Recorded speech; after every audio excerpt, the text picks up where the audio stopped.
Bonjour à toutes et à tous et on continue en fait de travailler sur, sur mes trainings en fait. Donc ça ce sont les trainings pour la nouvelle playlist en fait. Alors donc hier on va commencer par remettre le titre. C'est le workflow ultime pour entraîner une pipeline de machine learning. Ok. Donc hier donc ce qu'on a vu c'est que on a une phase. En fait, on a deux phases. On aura deux phases dans notre pipeline de machine learning, ce qu'on va mettre en place. On aura donc une phase, ce qu'on a appelé de calibration. Donc, c'est également, on peut l'appeler la phase de training. OK. Et donc, dans la phase de training, du coup, comment ça va se passer? En fait, on aura la data qui passera du coup les étapes. Donc on va dire les étapes de pré-processing.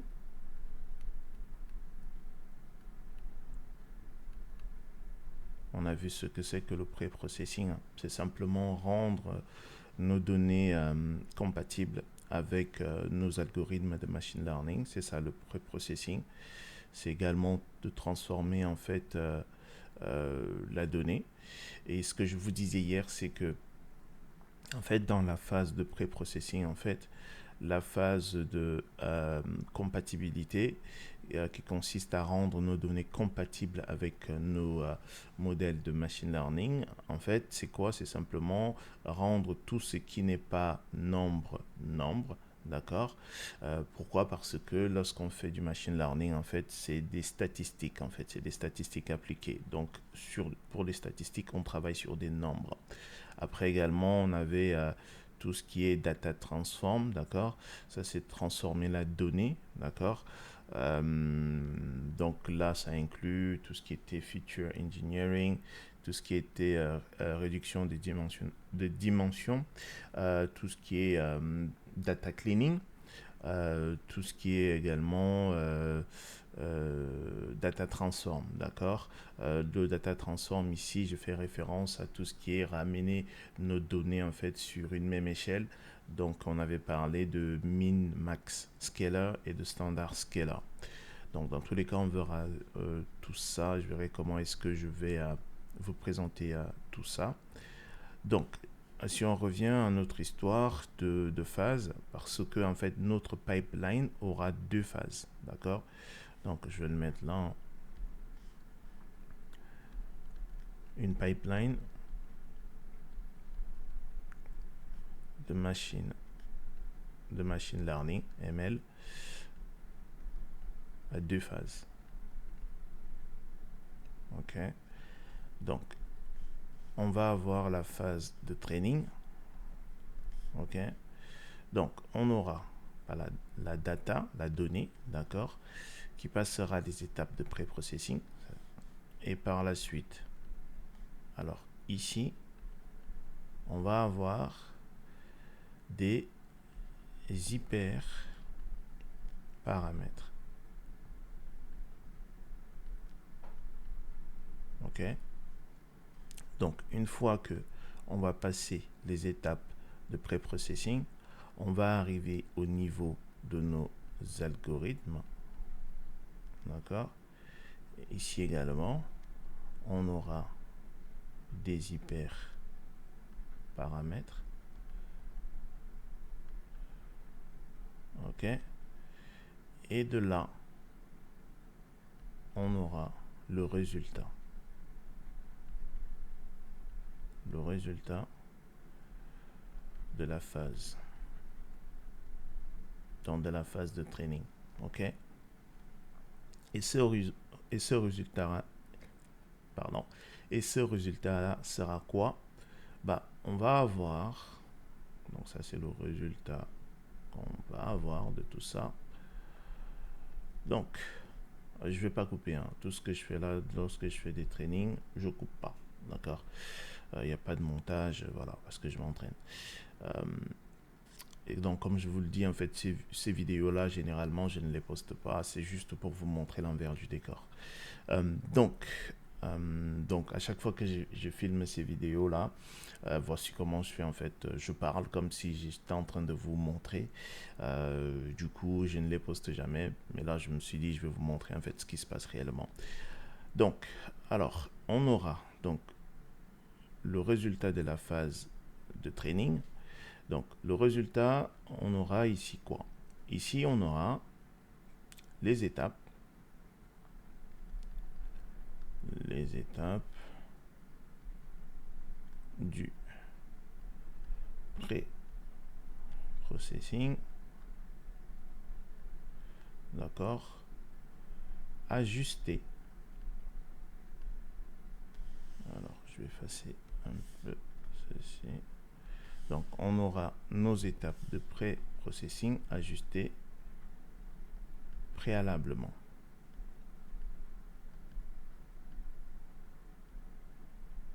OK. Donc, après, on aura un autre résultat qui sera un modèle entraîné. OK. Ça, c'est le résultat de la phase de training. Et donc, dans la phase, je vous ai dit qu'il y avait deux phases, ok? Donc ça, c'est la première, la phase 1. La phase 2, en fait, ça, c'est ce qu'on avait appelé hier calibration. D'accord? Et ça, c'est ce qu'on avait appelé la phase d'application. Ok? Donc, dans la phase, donc ça va être la phase également de prédiction. Ça s'appelle comme ça. Donc, ici, on aura quoi? On va avoir la data. Là, ça va être la nouvelle donnée parce que là, on est dans la phase de prédiction. D'accord? Je ne sais pas pourquoi à chaque fois j'écris date, c'est data. Donc, en fait, ce qu'on va faire, c'est que les résultats qu'on a eus dans la phase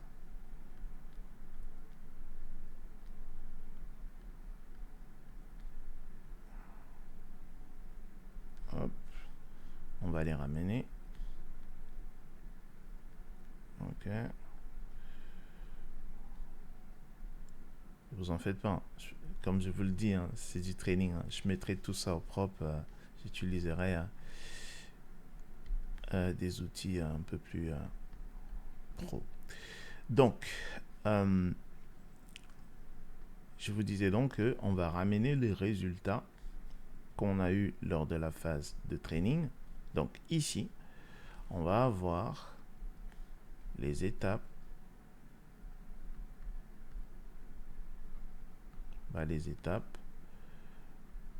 de pré-processing.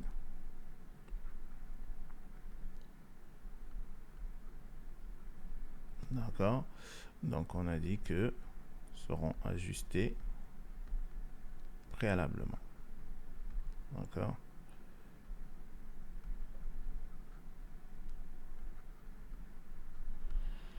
Ok. Et après, on va avoir du coup, hop. Donc du coup ici, ça va être plus là. Donc après, on va avoir le modèle entraîné. Comme ça. Et après, on aura le résultat. D'accord. de la phase. Donc la phase de prédiction. D'accord? Et donc, ici, ça sera quoi? Ça serait un modèle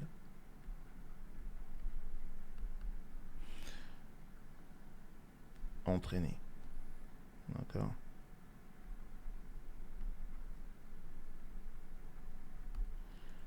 Très bien. C'est ça. C'est ça qu'on va mettre en place. OK? Mais on va remarquer quelque chose, c'est que, comme je vous disais, en fait, qu'on va utiliser l'API de scikit-learn. OK? Donc, je vais baisser un tout petit peu. Alors, c'est là, je ne vois pas avec le jaune, donc on va changer. Donc, API de scikit-learn. OK? Donc, scikit-learn, ce que scikit-learn va faire en fait, c'est que elle va mettre à notre place, enfin, elle met en place un objet, d'accord, qui va nous permettre de avoir ces deux phases-là dans le même objet, d'accord? Voilà, ce que scikit-learn fait en fait. Donc, on aura, en fait, on ne va pas avoir deux pipelines, on aura une pipeline, d'accord? Parce que scikit-learn, en fait, met des objets qui nous permettent de faire ces deux pipelines-là dans cet objet-là. OK? Très bien. Alors, ici, j'ai parlé des hyperparamètres. OK? Alors, je vais vous dire c'est quoi. Donc, les hyperparamètres, OK, versus les paramètres. Alors, quelle est la différence entre les deux? Lorsque, en fait, on a un modèle, d'accord, de machine learning, un algorithme de machine learning, ce qu'on fait, ce que notre modèle veut, c'est que, en fonction des données, ok, on va, en fonction des données qu'on a là, on va appliquer, d'accord, un modèle, un algorithme, on va appliquer, du coup, ça c'est la fameuse phase, vous savez, de fit, d'accord, lorsque on est côté estimateur, ce qu'on avait vu, qu'on avait des transformers et des estimateurs. Donc, ce qui se passe là, c'est que les hyperparamètres, lorsque on fit un estimateur, ok, nos algorithmes de machine learning, ok, vont essayer d'apprendre, d'accord, la relation qui existe entre nos features et notre target. D'accord? Donc, cet apprentissage-là, ok, lorsqu'ils sont en train de voir quelle est la relation entre nos features et nos targets, en fait, ils vont apprendre des paramètres. D'accord? Donc, les paramètres, c'est ce que l'algorithme, d'accord, apprend, d'accord, sur la relation de nos données, à savoir nos features et nos targets, et la target, d'accord. La target, c'est cible, hein. Ça également, on l'a vu, hein. Je peux dire target, je peux dire cible, Y, ok.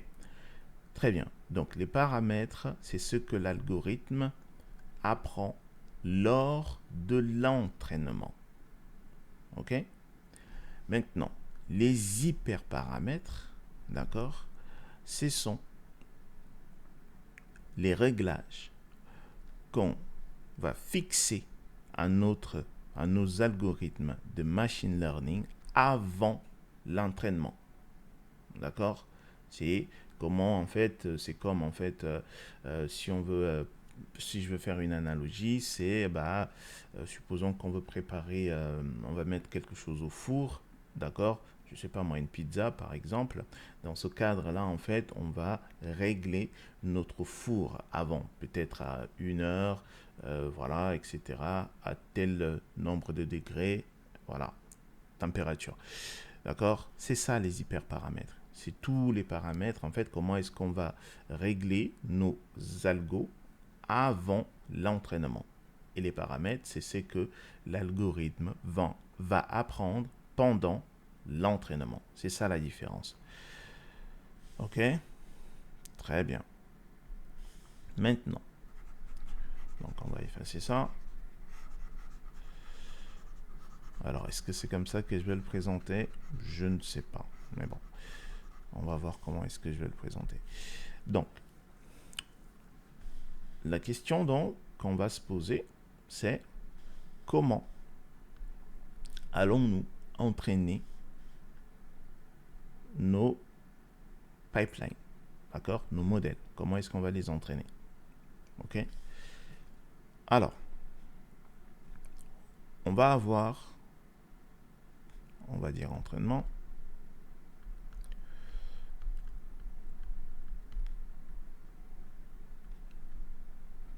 Entraînement. Ok? On aura soit on teste, on entraîne, pardon, on entraîne sur tout le dataset. Ok? Alors, ça, cette façon de faire là, cette manière, c'est interdit. D'accord? Pourquoi? Parce que on n'aura pas la possibilité de vérifier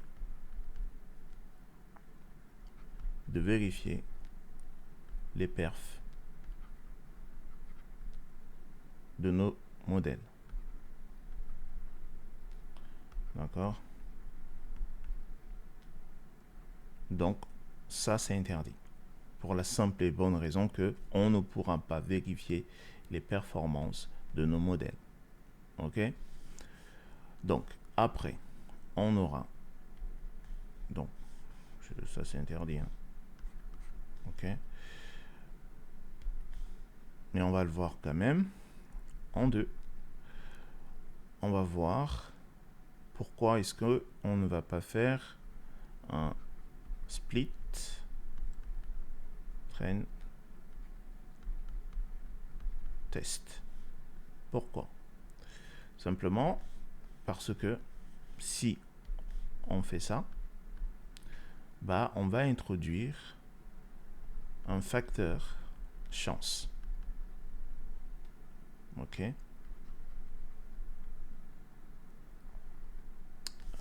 Non, c'est comme ça.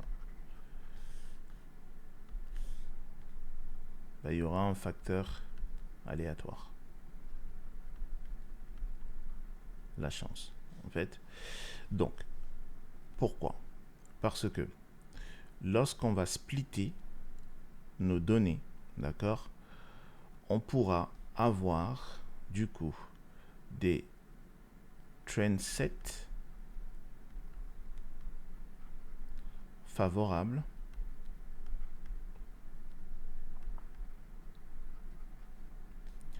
ou défavorables.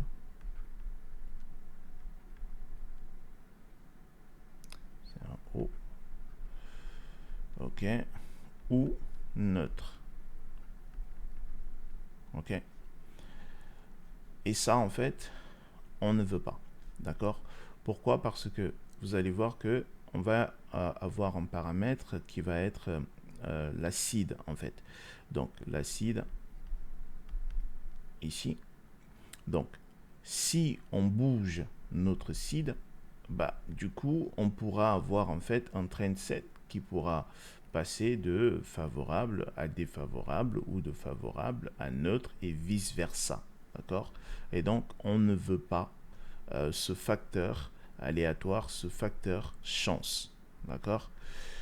Alors, la troisième manière, et c'est la bonne, celle-ci non plus n'est pas la bonne, ok? Du coup, la troisième manière, c'est la cross-validation, ok? Alors, c'est cette manière qu'il faut en fait utiliser, qu'il faut faire, d'accord?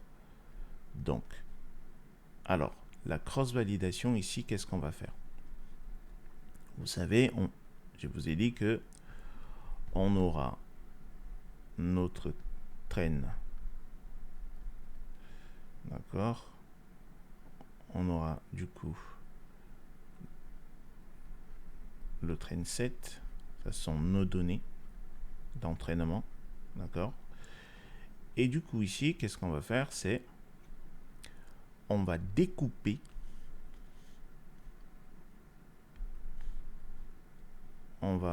du coup découper ceci. Je vais le remettre en bleu là. Hop. On va le faire une fois, on va le faire 3 fois en fait. Hop. Voilà. Donc ici donc on va découper nos données. On va cloner si vous voulez. Ici on va dire A, B, C, A, B, C, A, B, C. Ok? Donc, ici, pourquoi 3? Simplement, vous allez voir qu'on va faire ce qu'on va appeler la K-fold cross-validation. D'accord? Cross-validation. Je mets CV. Donc, K ici, à chaque fois que vous allez voir K, on va remplacer ça par un nombre. D'accord? Donc, K ici, c'est 3. Pourquoi 3? Parce que 1, 2, 3. D'accord? Je peux avoir K égale à 5. Dans ce cadre-là, je rajouterai 2. D'accord? On peut avoir K égale à 10, etc. etc. D'accord? Alors, pourquoi? Pourquoi est-ce qu'on peut avoir K égale à 5, K égale à 3, K égale à 4, K égale à 10?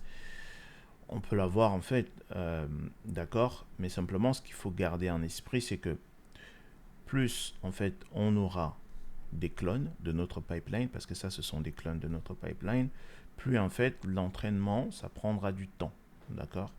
Par défaut on verra que K égale à 5 par défaut, ok? Alors du coup comment est-ce qu'on va entraîner?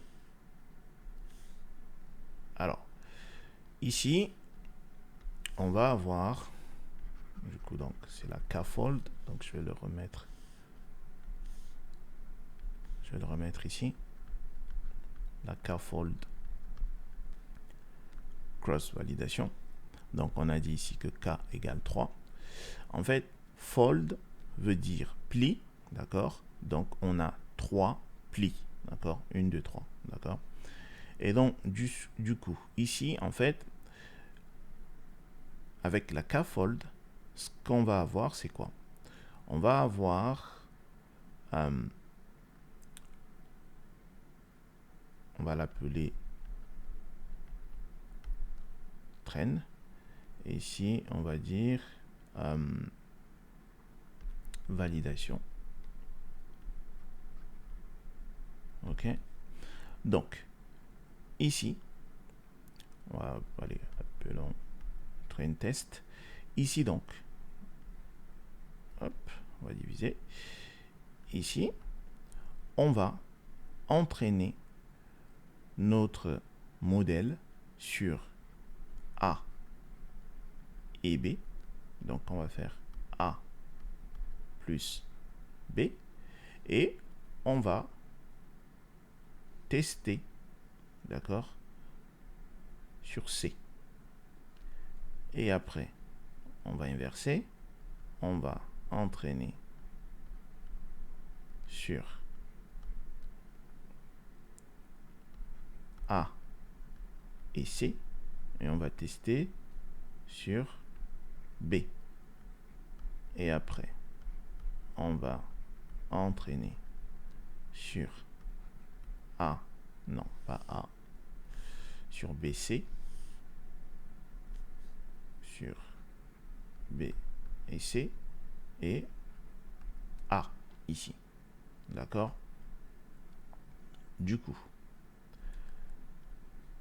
là, on va faire en fait la moyenne des résultats qu'on aura ici. On aura des scores, d'accord? Et du coup, on va faire la moyenne. Alors, regardez. Pourquoi est-ce que ça, c'est plus fiable? Alors, généralement, en fait, ça, c'est ce qu'on va faire lorsqu'on fait du machine learning classique, d'accord? Ça, c'est la golden standard lorsqu'on fait du machine learning classique. Lorsqu'on va parler du deep learning, en fait, on utilisera ceci, le split train test, d'accord? Pourquoi? Simplement parce que on a une grande volumétrie de données ici, d'accord?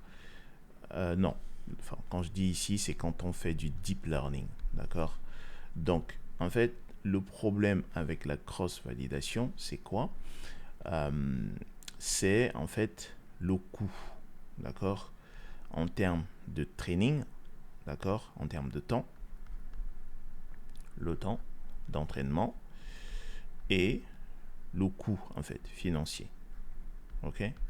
C'est ça le souci avec la cross-validation. Donc, généralement, on ne utilise pas la cross-validation lorsqu'on fait du deep learning. On va utiliser le split train test. Ok? Très bien. Donc, je vous disais donc que ici, on fera la moyenne des scores. Ok? Donc, pourquoi est-ce que c'est plus fiable? Parce que, en fait, ce split-là, d'accord, comme on l'a vu précédemment, peut être favorable, celui-là peut être neutre et celui-là défavorable. D'accord? Et du coup, si on fait la moyenne, ok, comme vous le savez, la moyenne, si on dit par exemple ça c'est A, ça c'est B, ça c'est C, la moyenne c'est quoi? La moyenne c'est simplement arithmétique, hein. Je parle de la moyenne arithmétique, c'est A plus B plus C divisé par 3. Pourquoi 3? Simplement parce qu'il y en a 3. 1, 2, 3. D'accord? On divise par 3. Et du coup, et ça c'est plus fiable. D'accord? Parce qu'on a les 3 cas ici. Ok? Alors, je vous ai dit que K, en fait, on peut avoir K10, K15, K11, comme vous voulez, hein. Ça reviendra au même. D'accord? Ok. Donc, on va utiliser la cross-validation pour entraîner nos pipelines. Ok?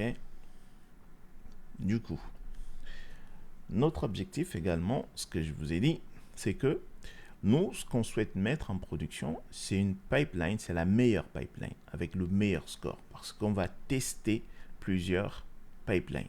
D'accord? Du coup, l'objectif sera de mettre en production la meilleure pipeline. Ok? Très bien. Alors, comment est-ce que on va procéder? Du coup, c'est que si on va dire le best pipeline, si on veut trouver la meilleure, on va donc commencer par faire de la cross-validation. D'accord? On va faire la cross-validation. Du coup, pour avoir le meilleur score. Donc, on va tester plusieurs algos. Donc, on va tester, on va dire, plusieurs algos. On va tester plusieurs pré-processing.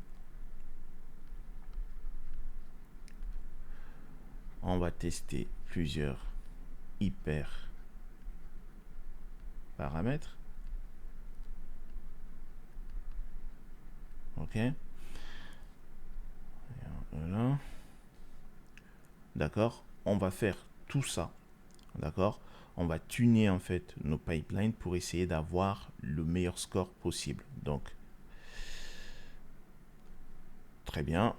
Donc, une fois qu'on aura trouvé la meilleure pipeline, on va réentraîner, d'accord, on va réentraîner, d'accord, notre best pipeline sur l'ensemble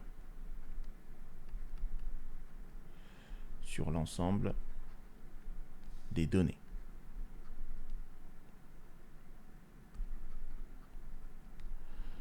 OK? Alors, pourquoi est-ce qu'on va faire ça? Alors, simplement parce que si on avait une K-fold, alors c'est pas comme ça qu'on écrit K-fold, comme ça, supposons que ça, c'est 10. Dans ce cadre-là, on va faire 1, 2, 3, 4, 5, 6, 7, 8, 9, 10. Qu'est-ce qu'on va faire en fait? Pourquoi est-ce qu'on va réentraîner sur l'ensemble des données? C'est que, on va dire A, B, C, D, E, F, G, H, I, J, K. On va entraîner déjà sur tout ça et on va tester sur K. D'accord? Et on va faire comme ça 10 fois. D'accord? Parce que K égale 10. D'accord? En fait, regardez. À chaque fois, on va tester sur un split. D'accord? Sur celui-là. Ce qui fait qu'en fait, à chaque fois, lorsqu'on fait de la cross-validation, on entraîne avec K égale 10 ici notre pipeline sur 90% des données. D'accord? À chaque fois. Donc, raison pour laquelle on va réentraîner une fois qu'on a trouvé un. D'accord? On va procéder comme ça pour trouver la meilleure. Une fois qu'on a trouvé la meilleure pipeline, on va entraîner sur 100% des données. D'accord? Voilà, c'est la raison pour laquelle. Très bien. Donc, c'est bon. Maintenant, la prochaine fois, on va commencer à écrire du code. Ok, voici ce que je voulais échanger. Enfin, ça c'est le training. Du coup, il faudra que je vais voir comment est-ce que je vais retravailler tout ça. Très bien. Voici comment est-ce qu'on va procéder. Et du coup, on continue à s'entraîner demain. Et demain, on va commencer à écrire du code. D'accord? On va mettre tout ça. On va écrire du code. Faire du pré-processing. Avoir notre algo de machine learning. On l'entraîne. Et on va voir comment la mettre en production. D'accord? Ok. On continue de s'entraîner demain. Peace.